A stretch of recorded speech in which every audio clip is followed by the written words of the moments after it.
Telangana municipal ఎన్నికల ఫలితాలు ఉమ్మడి కరీంనగర్ జిల్లాలో పెను రాజకీయ ప్రకంపనలు సృష్టిస్తున్నాయి. కరీంనగర్ మున్సిపల్ కార్పొరేషన్లో 30 సీట్లు గెలుచుకొని బీజేపీ అతిపెద్ద పార్టీగా అవతరించినప్పటికీ మేయర్ పీఠానికి అవసరమైన మ్యాజిక్ ఫిగర్ 34 కోసం ఉత్కంఠ కొనసాగుతోంది.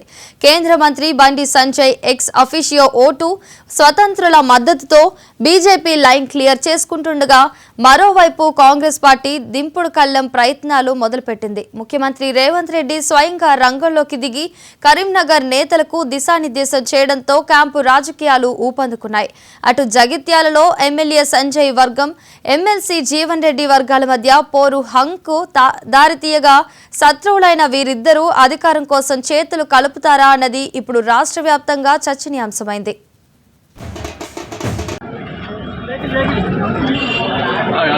మీరు బయటకు వెళ్ళారు.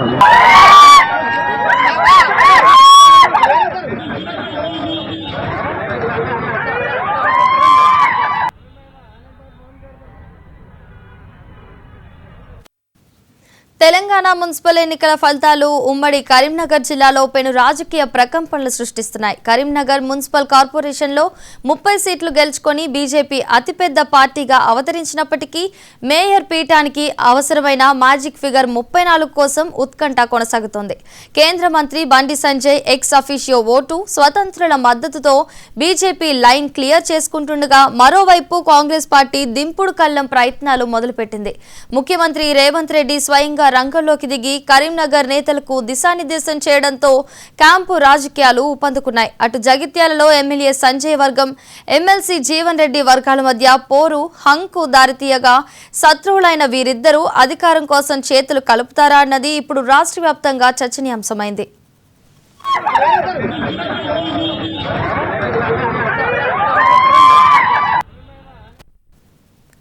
తెలంగాణ మున్సిపల్ ఎన్నికల ఫలితాలు ఉమ్మడి కరీంనగర్ జిల్లాలో పెను రాజకీయ ప్రకంపనలు సృష్టిస్తున్నాయి. ఇదే అంశానికి సంబంధించి మరింత సమాచారాన్ని కరీంనగర్ నుంచి మా ప్రతినిధి రామకృష్ణ అందిస్తారు. రామకృష్ణ, చెప్పండి.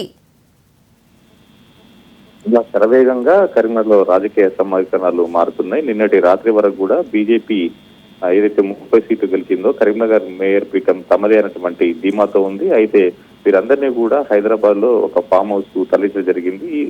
ఏదైతే ఎల్లుండి జరగవలసినటువంటి మేయర్, డిప్యూటీ మేయర్ ఎన్నికకు వీళ్ళు రావాల్సి ఉంది. నిన్న రాత్రి కూడా కొంతమంది కేంద్ర హోంశాఖ సహాయ మంత్రి బండి సంజయ్ నేతృత్వంలో ఇద్దరు ఇండిపెండెంట్లు కూడా బీజేపీ పార్టీలో చేరడం జరిగింది. అయితే ఈ 32కు చేరినటువంటి నేపథ్యంలో ఏదైతే మ్యాజిక్ ఫిగర్స్ అవసరమైనటువంటి 35 సీట్లకు మరో 3 అవసరం ఉండడంతో మరో 10 మందిలో కూడా చాలా మంది బీజేపీ వైపు చూస్తున్నారనేటువంటి విషయాన్ని నిన్న కేంద్ర హోంశాఖ సహాయ మంత్రి రాత్రి మీడియా సమావేశంలో చెప్పడం జరిగింది. మీరు అద్భుతాలు చూస్తారు, చాలా మ్యాజిక్ జరగబోతుంది, ఎవరు ఊహించిన విధంగా బీజేపీ అందరూ చూసినటువంటి ఒక ధీమా అయితే వ్యక్తమైంది. కానీ తెల్లారేసరికి ఇట్లా పరిస్థితులన్నీ మారిపోయి ఏదైతే ఇటు కాంగ్రెస్, అదేవిధంగా బీఆర్ఎస్, ఎంఐఎం, ఇండిపెండెంట్లు ఈ 4 ఏదైతే 3 పార్టీలు ప్లస్ ఒక ఇండిపెండెంట్ కలిసి కూడా వీళ్ళు మేయర్ ను ఎన్నుకునేందుకు ఒక ఏదైతే అంశం తెరపైకి వచ్చిందో దానికి అనుగుణంగానే ఇక్కడ ఉన్నటువంటి ఇండిపెండెంట్లకు సంబంధించినటువంటి ఫోన్లు కూడా స్విచ్ ఆఫ్ అయ్యి, అదేవిధంగా కొంతమంది బీఆర్ఎస్ అభ్యర్థులు కూడా వాళ్ళ ఫోన్లు స్విచ్ ఆఫ్ రావడంతో దీనిపైన ఒక ఉత్కంఠ అయితే నిలుస్తుంది. వీరందరినీ కూడా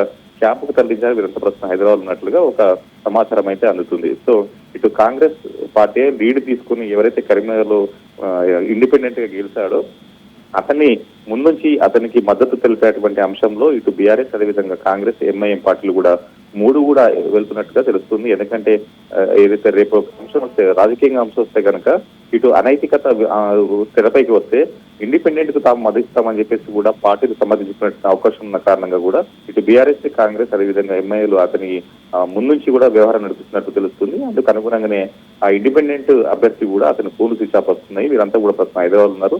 మొత్తంగా కాంగ్రెస్ సంబంధించినటువంటి మంత్రులు, ముఖ్య నేతలంతా నేతృత్వంలో జరుగుతున్నటువంటి ఒక ఆరోపణ మాత్రం ఇక్కడ బీజేపీ వర్గాలు జరుగుతుంది. మరోవైపు కొద్దిసేపటి క్రితం కేంద్ర హోంశాఖ మంత్రి బండి సంజయ్ కూడా హైదరాబాద్ లో ప్రెస్ మీట్ మాట్లాడుతూ ఏదైతే 3 పార్టీలు అదేవిధంగా ఇండిపెండెంట్ కలుపుకొని ఈ యొక్క కుట్ర పడుతున్నారటువంటి ఆయన ఆరోపించడం జరిగింది. ఒకవేళ అదే జరిగితే ఇది ఎంతవరకు నైతికత, ఇది ప్రజలు కోరుకున్నారా, ప్రజలు బీజేపీకి పట్టం కట్టారు, దానికి ప్రజల మద్దతు ఉంది, అంతేగాని ఈ రకంగా మేయర్ పీఠంపై అడ్డుకోవడం సరికాదంటూ ఆయన హితూ పలికారు. మరోవైపు ఒకవేళ అలాంటి జరిగితే వాళ్ళ సంగతి చూస్తానంటూ కూడా ఆయన ఒక రకంగా తీవ్రంగా హెచ్చరించడం జరిగింది. ఇక మొత్తానికైతే ఈ అంశం పైన కూడా ఇక్కడ తీవ్ర ఉత్కంఠ నెలకొంది. అసలు ఎవరు ఎటువైపు వెళ్తున్నారు, ఏం జరిగిపోతున్నటువంటి ఒక అంశం మాత్రం ఇక్కడ రాజకీయ వర్గాల్లో ఒక ఉత్కంఠ నెలకొంది. Thank you Ramakrishna.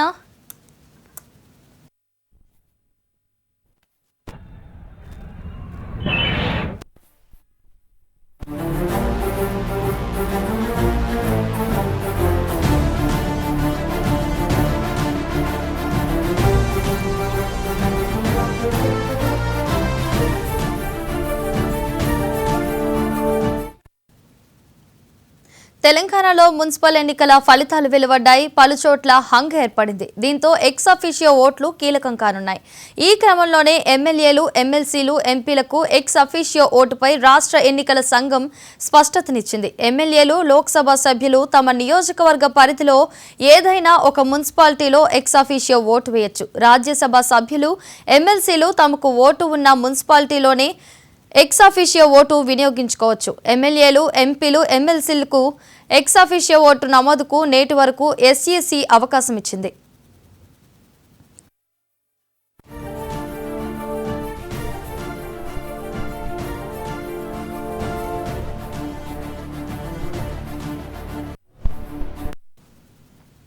తెలంగాణలో మున్సిపల్ ఎన్నికల ఫలితాలు వెలువడ్డాయి. పలుచోట్ల హంగ్ ఏర్పడింది. దీంతో ఎక్స్ అఫీషియో ఓట్లు కీలకం కానున్నాయి. ఈ క్రమంలోనే ఎమ్మెల్యేలు, ఎమ్మెల్సీలు, ఎంపీలకు ఎక్స్ అఫీషియో ఓటుపై రాష్ట్ర ఎన్నికల సంఘం స్పష్టతనిచ్చింది. ఎమ్మెల్యేలు, లోక్సభ సభ్యులు తమ నియోజకవర్గ పరిధిలో ఏదైనా ఒక మున్సిపాలిటీలో ఎక్స్ అఫీషియో ఓటు వేయొచ్చు.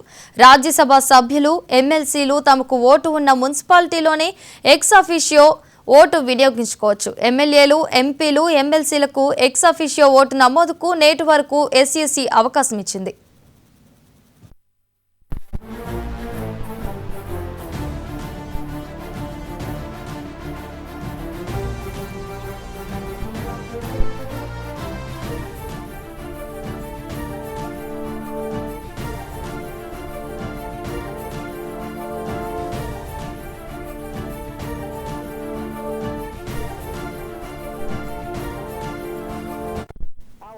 తెలంగాణలో మున్సిపల్ ఎన్నికల ఫలితాలు వెలువడ్డాయి. పలుచోట హంగ్ ఏర్పడింది. దీంతో ఎక్స్ అఫీషియో ఓట్లు కీలకం కానున్నాయి.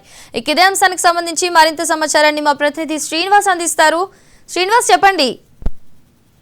తెలంగాణ మున్సిపల్ ఎన్నికలకు సంబంధించి 2016 ఏదైతే ఇటు 116